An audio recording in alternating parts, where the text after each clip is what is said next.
music tutorials, episode 235, and I keep on making music in real time, and these days I tend to go more in depth in some topics that I think are very important when you create electronic music like we do inside the box in a computer. As you can see, I don't use a keyboard, I just use this musical typing here. Make some beats like that for many years. I think I haven't had a keyboard for 5 years. I've produced for over 20 now, and I don't really see the point since I developed my workflow around without having it. So guys, today I'm gonna show you, or teach you maybe if you may, how to create powerful drums. And I think the basis to create powerful drums is really a good mix. I think people just toss some drum on top of each other and it's all workout, they think, and then they put some limiting and some compression on the bus. It's like, wow, this sounds amazing. I think good drums start with a good mix. So what I'm gonna do, I'm gonna go in depth into each element of the drum like I usually do, like a 125 BPM electronic music drum beat. You know, this is, if you watch other shows, you see I start it all the time. I go fast, I don't tend to mix it, I don't engineer it, I just make it just to have a background drum. Now I'm gonna go into the separate element to show you guys how I do it. There's many other ways to do it, but this way I'm certain that I'm gonna have a solid bass, and then I can build upon with the bass, with the synth, with the melodies and stuff like that. I think it's very important to start. And guys, if you get a second, smash that like button. It helps other people to watch those videos. Get 234 others, guys. Worth watching if you get a second. They are a long format. They're full of information. You can watch them over and over again. You're always gonna find something new to learn. I think this is really cool, guys. So I loaded myself a Drum Machine Designer, of course. A 909, just as a bass. That's just like a classic kick drum that I think everybody that know electronic music maybe or not relate. They redid this hardware now. I think it's available to buy, which, oh, this is interesting. It's fun. Let's say it's just fun to play with, to create, so it could be fun tool. Anyway, this is a 909 kick, guys. So a 909 kick is by nature like 1980 something, or maybe when they created this drum machine, so it is not extremely exciting. I personally like to take it here, drop it a few semitones. So now we're gonna be in, I can't see it here, going in E, which is my favorite key to work with. Then you can go in the Q sampler here. So every single channel has a sampler, so we can, it's good. I mean, I can course it maybe 6. No, it's too low. I could put a little bit of polyphony. No, I thought I had the key tracker. I thought I had a bit of a filter. Oh, it's not there. Okay, I wanted to put a little bit of distortion on it, which I will not. But what I will do, I'm gonna put a little bit of a compressor on it, but a very slight compression. I'm gonna use a classic VCA, which got just the right character, just to tighten it a little bit. Not heavy. So this releases quickly by default. I don't have control, so I'm just, so without. So it's just kind of envelop it a little bit into something that is more relevant to what we do. Then I'm gonna go into a snare. I'm gonna keep into the 909 for now. Whoa, let's go to snare. So what I'm doing now, guys, is I am bringing it up, but always one full octave. Sorry, one full octave, so it's in key. So now the kick and the hat is in key, which will greatly help the mix. Such a nice kick. Personally, like the snare, I will remove the low end. You can see the low end here, under 200. I want the 200. I want the snap. Definitely want the snap.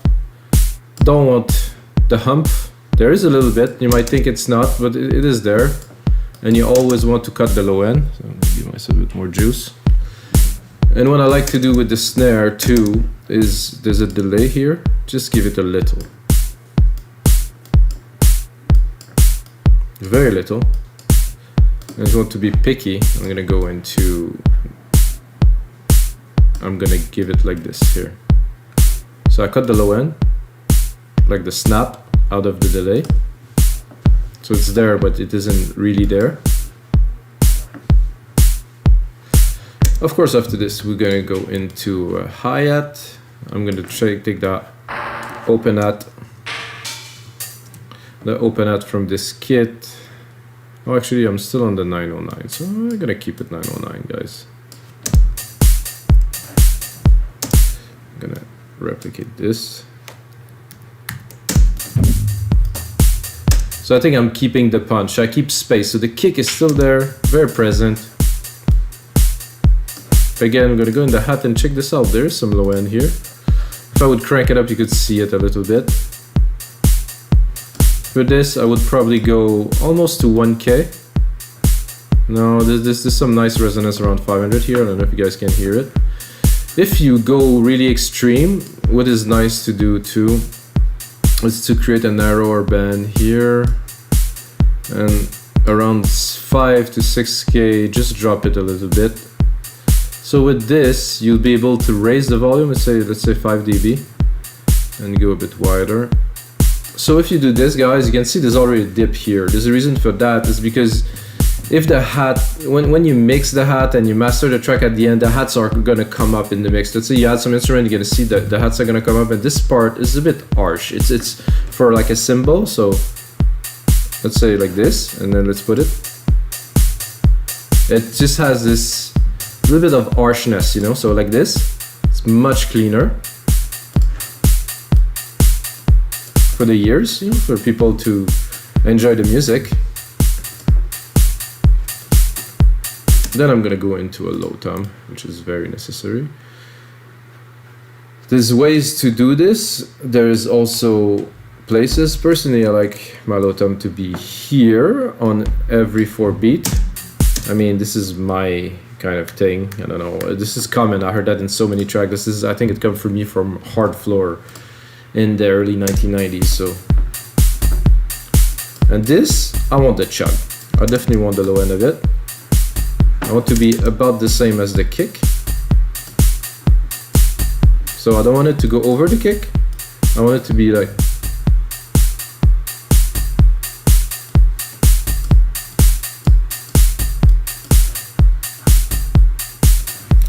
So this is good. I like everything I hear so far. We're keeping it simple. Then I'm gonna go into some congas. Simple. Oh, whole octave again. I think I'm gonna go another octave. Right here, this I like. Again, this is. So this is a bit like of a hard floor-y kind of classic beat. I think they were making it on 909 and sometimes even recording it live with 909 303. This is what I grew up on, guys. The first beat that I've done was Rebirth. 808, 2303, 808 and 0909 in a rack. It was Rebirth, yeah. Propeller Head was doing that. Just before they launched Reason, they had this. So this, again.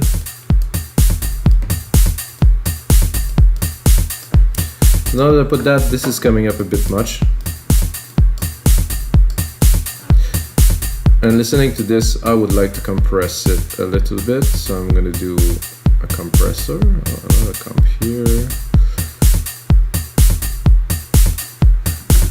It's quite long.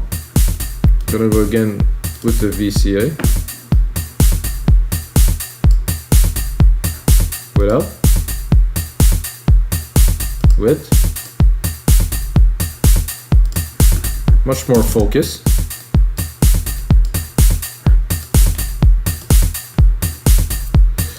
I'm gonna drop a clap on there.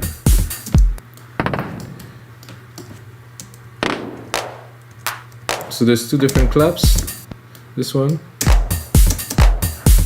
think I'm a bit high, or low, sorry.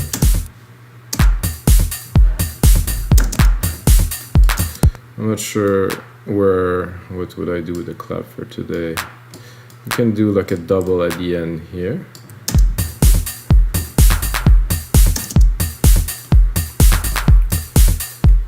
And to make this interesting, I'm gonna send it to the delay.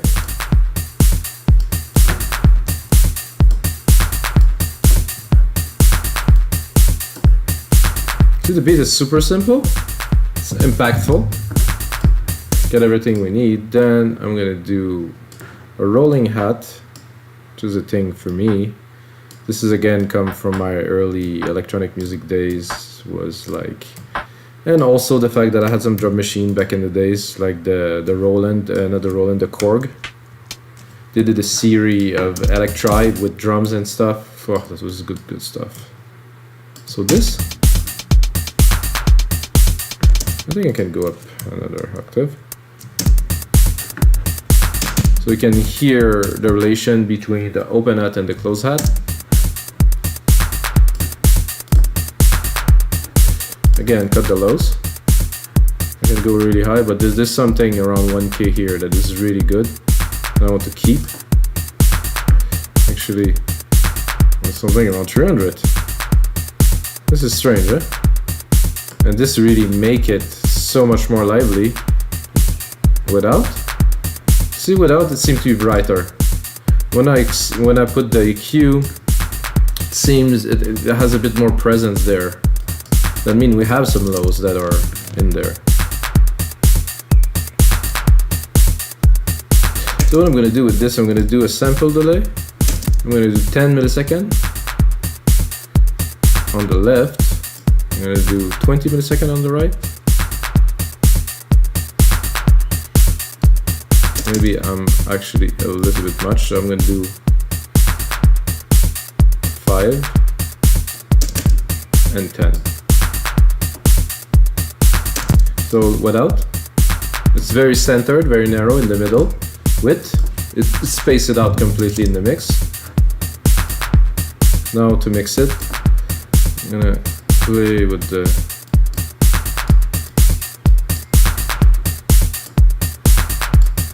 I just want to start making a track, guys, but we're gonna focus on drums for today. So what I'm gonna do is I'm gonna take my drums, I'm gonna go into deep tech here, I'm gonna take the kick, because the kick, like, it's good, but it's just not, I said it's not actual. So, see the kick? I mean, it's good, but it doesn't have the punch of like a modern dance track, so. So again, we're keeping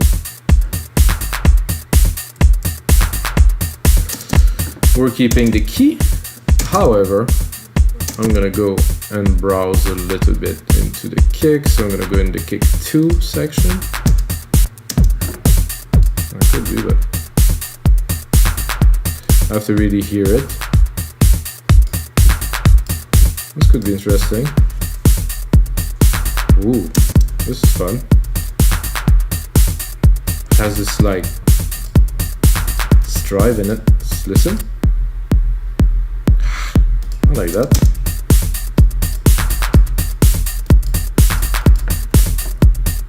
Do you think it's impactful, guys? I think it definitely has a punch. I'm gonna go look into the sampler. I do think it's a bit long. Let's drop it a little bit.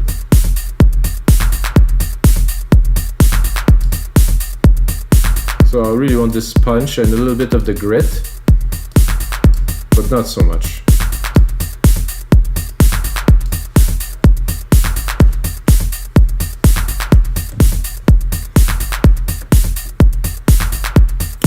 And I think a good thing, so I'm gonna do a Control A, guys. I'm gonna do name region by track so we can see what we're working on.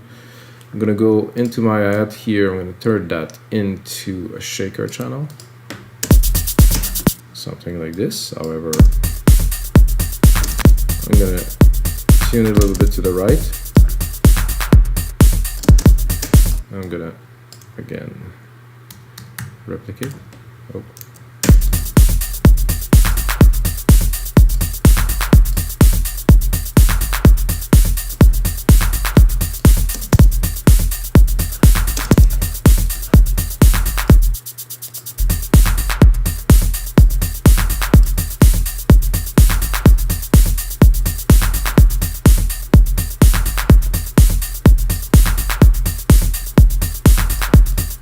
So I think, guys, we have some pretty heavy drum. I'm gonna turn that into a template, put it on our site, remixdancemusic.com. Can get it for only $5, guys, or If you know me, my name is Mikas, guys. You can put my name, Mikas, gonna get a half price, so you get it for only $250. Gonna put in some more work to it. I'm gonna put in a mastering chain on the output, gonna put in a bit of a description so you guys can understand.